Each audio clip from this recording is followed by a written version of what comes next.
হৃদয়হীন জীবিত মানুষ কখনো দেখেছো? তাকিয়ে দেখো, তুমি চলে যাওয়ার পর থেকে বুকের পাশটা একদম ফাঁকা হয়ে গেছে। এখন বেঁচে থাকা মরে যাওয়া আমার কাছে সমান।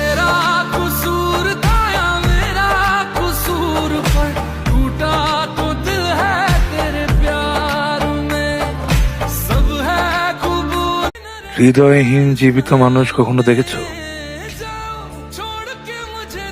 তাকিয়ে দেখো, তুমি চলে যাওয়ার পর থেকে বুকের পাশটা একদম ফাঁকা হয়ে গেছে। এখন বেঁচে থাকা মরে যাওয়া আমার কাছে সমান।